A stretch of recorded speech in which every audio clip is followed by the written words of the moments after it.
Noong una, gusto ko lang magkaroon ng siguradong malinis at sariwang tilapia para sa pamilya. May lumang concrete water tank na ako na may sukat na 1 meter by 1 meter by 1 meter. Ang lalim nito ay pwedeng 1 meter o kahit mga 80 centimeters. Pagkatapos, gumawa rin ako ng isa pang pan. Gamit lang ang simpleng frame at tarpaulin. Hindi kailangang magastos para makapagsimula. Nilagyan ko ng tubig ang pan, pagkatapos ay nagdisolve ako ng kalahating kilo ng atobi. Hinalo ko itong mabuti bago ibuhos. Pinabayaan ko muna ang tubig ng halos 1 linggo. Sa panahong yon, na-neutralize ang mga alkaline at iba pang residue mula sa bagong konkreto at tarpaulin. Pagkaraan ng ilang araw, nagsimulang tumubo ang berdeng lablab o natural na plankton. Senyales ito na unti-unti na nagiging buhay ang pan.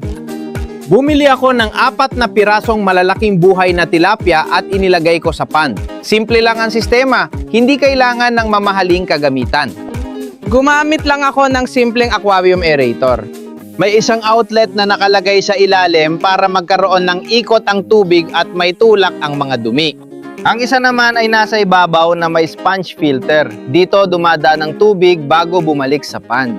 Kapag marumi na ang sponge, huhugasan lang ito at ibabalik ulit.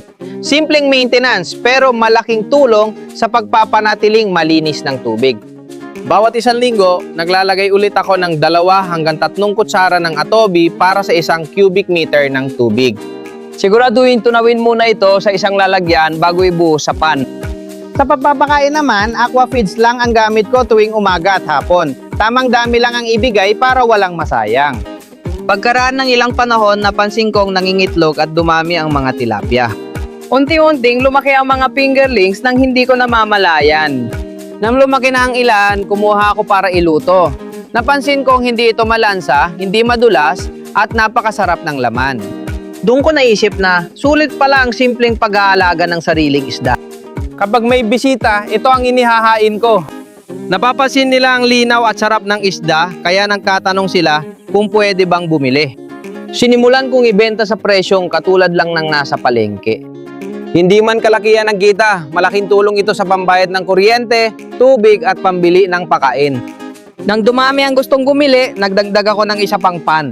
Hindi na ako nagpagawa ng concrete tank, tarpaulin pan na lang ang ginawa ko para mas mababa ang gastos. Unti-unti, lumaki rin ang aking produksyon. Ang nagsimula bilang paraan para magkaroon ng malinis na pagkain para sa pamilya ay naging dagdag na kabuhayan. Hindi kailangan ng malaking puhunan para makapagsimula. Ang kailangan lang ay tamang kaalaman, tiyaga at tuloy-tuloy na pag-aalaga. Kung nagawa ko, naniniwala akong kaya mo rin. Simulan mo sa maliit. Baka yan na ang susunod na pagkakakitaan ng iyong pamilya.